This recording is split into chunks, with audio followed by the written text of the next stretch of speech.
Soomaaliya waa waddan ku yaala geeska Afrika gaar ahaana goob muhiim ah oo istiraatiiji ah. Muddo ka badan 20 sano waxa ka socda hardan colaadeed oo u dhaxeeya kooxo ka soo horjeeda nabadgelyada Soomaaliya iyo horumarka dawladnimada iyo ciidamo shisheeye oo dawladda federaalka ee Soomaaliya garab siiya, kuwaas oo iyana waajibaadkooda u yahay sidii dalka ay uga saari lahaayeen kooxahaas loona xasilin lahaa.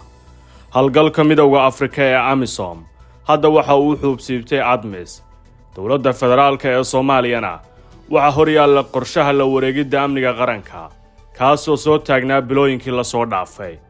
Midowga Afrika 4 bilood ka hor waxa ay doonayeen dadaal xoog leh ay geliyeen dhammaadkii sanadkii ilaaday ee 2021 sida howlgalku u noqon lahaa mid la ballaariyo, la hoosgeeyo jamciyadda qurumaha ka dhaxaysa, isla markaana uu ahaado howlgal aan dhammaan oo sii socda. Laakiin dawladda xilligaas ee uu hogaaminayay Farmaajo waa ay diiday in howlgalka la caalamiyeeyo, sidaas oo kalena lagu kordhiyo wadamo cusub oo ka mid noqonaya howlgalka midowga Afrika.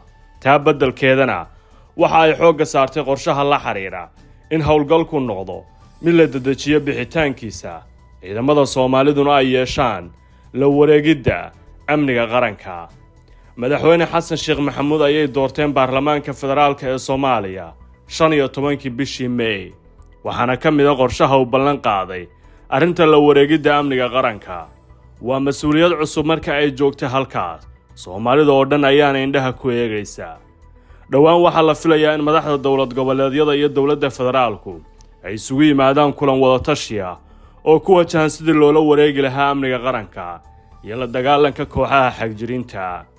Madaxweynaha Soomaaliya waxa uu isu diyaarinayaa kulamo kala duwan oo heer caalami ah, kuwaas oo ku doonaya gargaar iyo dalab amni oo la xiriira sida ciidanka Soomaalidu ay u noqon lahaayeen kuwa la wareega amniga qaranka.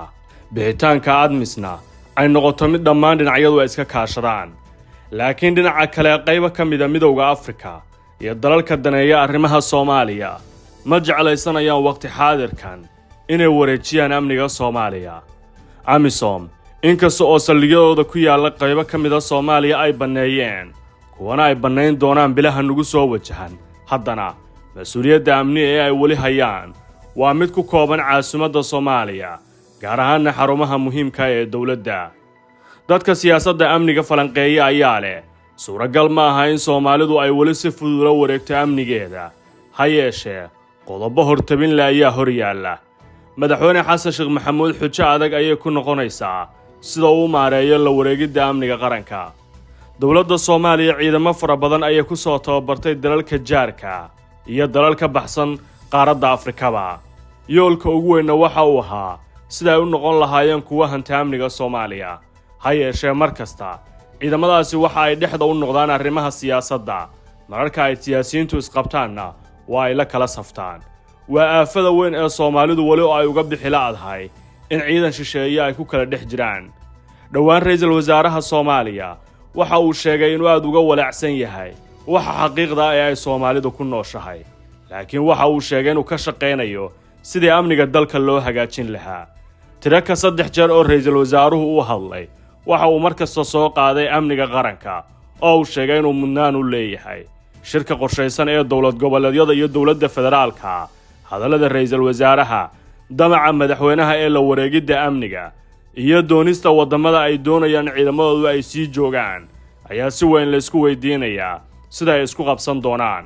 Halka biyo kama dhimcaanka waa in Soomaalidu u baahan tahay inay gudaheeda tashato, xaqiiqada ay wajahdo, kooxaha ka soo horjeeda amniga iyo horumarkana ay tahay si isku duubniya inay u wajahaan, iyadoo siyaasadda laga dhex saarayo xoogga ammaanka iyo soo celinta amniga waddanka.